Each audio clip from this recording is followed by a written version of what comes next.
The summer of 1988 held a sinister secret, one that would forever change the lives of those who encountered it.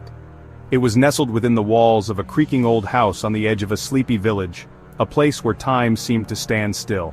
Three friends, Sam, Ben, and Chris, were about to walk into a nightmare that would haunt them for the rest of their lives. Their summer break, meant for laughter and adventure, would become a terrifying fight against an ancient evil. This is their story, a tale of courage and fear, a story of how quickly joy can turn into terror, and how innocence can be shattered in an instant. It's a story about the unseen forces that lurk just beyond our perception, waiting for the right moment to strike, and the indelible scars they leave behind, marks that never truly fade away. I had just moved with my family to this new house, unaware of the horrors that awaited us. It was a sprawling, two-story building, with an overgrown yard that seemed to whisper secrets of the past. Its paint was peeling, and the windows seemed to stare out blankly like vacant eyes, watching our every move. The air hung heavy with unspoken stories, a sense of foreboding settling over anyone who dared to approach. It was as if the house itself was alive, breathing in the fear of those who entered. Little did we know that the house held a dark history, a malevolent entity waiting to be awakened, ready to unleash its wrath upon the unsuspecting. The summer began with the promise of adventure. Sam, excited to show off his new home, invited his friends Ben and Chris to spend the summer break with him. They were inseparable, these three, each with their own unique personalities, yet bound by the unshakable loyalty of teenage brotherhood. I was skeptical of the old house from the start. Chris, ever the optimist, saw it as an invitation for exploration. Sam's family was excited about the move. His parents, eager for a fresh start, paid little attention to the unsettling atmosphere of the house. They dismissed the strange noises and cold drafts as quirks of an old building. They were oblivious to the darkness that coiled beneath the surface, waiting for the opportune moment to strike. One day, while exploring the dusty attic, Sam stumbled upon an old portrait covered in cobwebs. The attic was filled with forgotten relics and memories, each item telling a story of its own, but it was the portrait that caught his eye, drawing him in with an almost magnetic pull. It depicted a young girl with hauntingly sad eyes. The sadness in her eyes was so profound that it seemed to transcend the canvas, reaching out to anyone who dared to look. Her gaze seemed to follow him, piercing his soul. It was as if she was trying to communicate something, a silent plea for help that sent chills down his spine. As he brushed away the dust, he felt an icy breath on his neck and heard a faint whisper of his name. The whisper was so soft, almost like a gentle breeze, yet it carried a weight of sorrow and desperation. I turned, but there was no one there. The attic was empty, save for the old furniture and forgotten trinkets. The silence was deafening, amplifying the eerie feeling that had settled in my bones. Only the echo of the whisper lingered in the air, sending shivers down my spine. It was as if the house itself was alive, breathing, and watching my every move.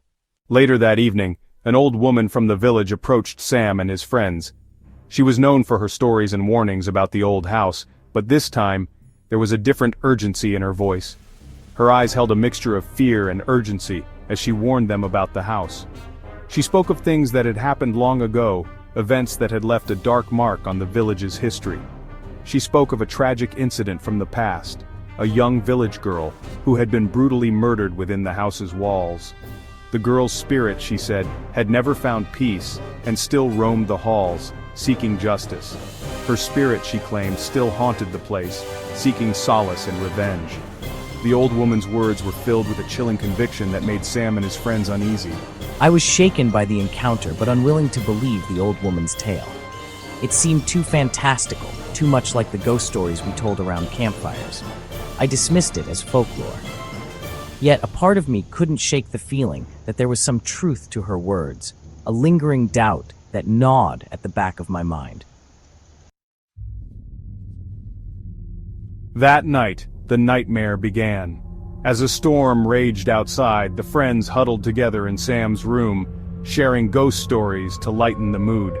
Suddenly the lights flickered and died, plunging the room into darkness. An ear-splitting shriek pierced the air, followed by the sound of shattering glass.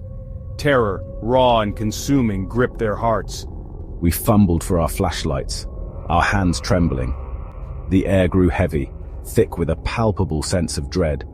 We could hear furniture moving in the other rooms, disembodied whispers seeming to slither through the darkness. The temperature plummeted, sending chills down our spines.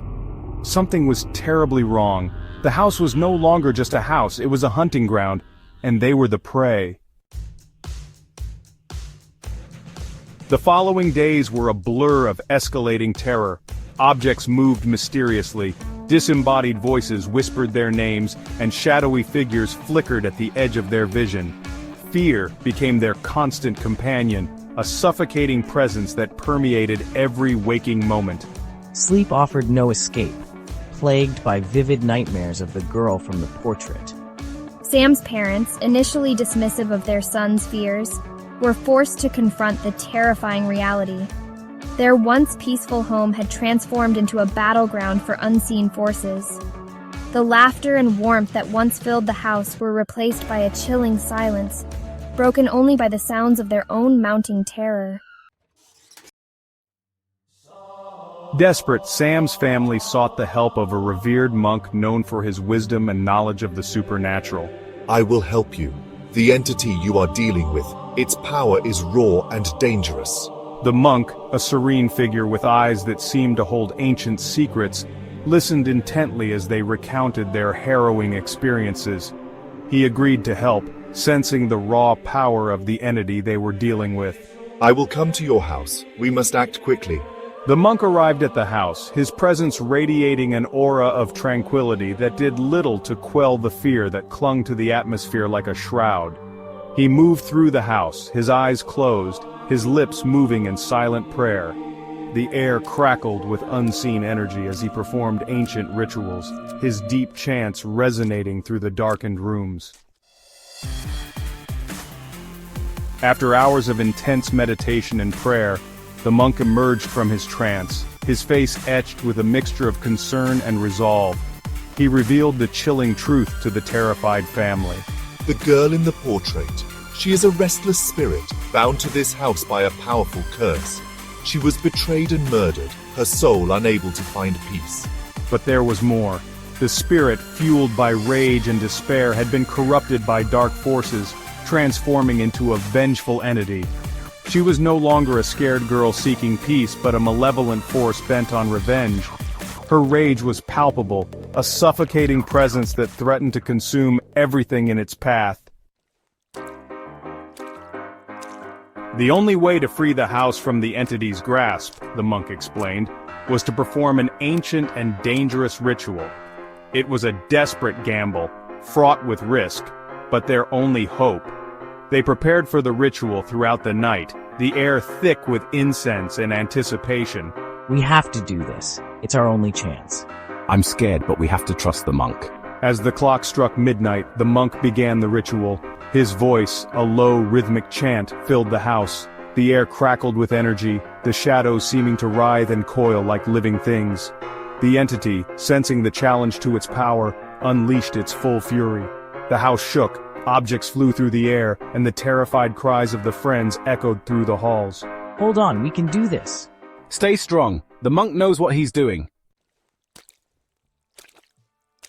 The battle between the monk's faith and the entity's rage raged throughout the night. The air was thick with tension, each moment a test of willpower and endurance. The monk's chants grew louder, more desperate, as the entity's malevolent presence pressed harder against the fragile barrier of light. Finally, as the first rays of dawn pierced through the darkness, the monk unleashed a blinding burst of energy. This light, pure and unyielding, cut through the shadows like a blade, driving the entity back. The room was bathed in a radiant glow, a stark contrast to the oppressive darkness that had dominated the night. The house fell silent, the air no longer thick with malevolence. The oppressive weight that had hung over the place lifted, leaving behind an eerie stillness. It was as if the very walls sighed in relief, the echoes of the battle fading into the past. The entity was gone, banished back to the darkness from whence it came. The morning light seemed to cleanse the house, washing away the remnants of the night's terror.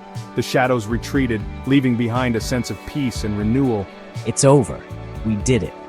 The words were spoken with a mix of disbelief and relief, the weight of the ordeal finally lifting from their shoulders. They had faced the unimaginable and emerged victorious. I can't believe it. We survived. The tears flowed freely, a release of the pent-up fear and anxiety that had gripped them throughout the night. They held each other tightly, finding comfort in their shared survival. The ordeal left an indelible mark on Sam and his friends. Their faces, once full of youthful exuberance, now bore the haunted expressions of those who had seen too much. The experience had aged them, leaving behind scars that would never fully heal. They had stared into the abyss of true evil and emerged forever changed. The darkness they had confronted was not just external but had also touched something deep within them, altering their perception of the world. The experience taught them the importance of respecting the unseen world and heeding the warnings whispered on the wind. They had learned that some forces are beyond human understanding and must be approached with caution and reverence. The house stood silent now, a stark reminder of the horrors they had faced. Its decrepit facade belied the malevolent force that had once resided within, a chilling testament to the battle that had taken place. It was a place of shadows and whispers forever etched in their memories.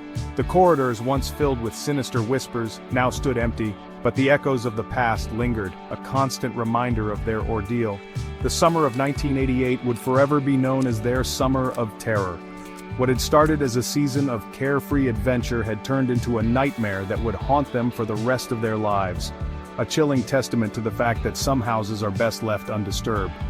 The old house, with its overgrown garden and eerie silence, stood as a warning to all who might dare to enter its domain.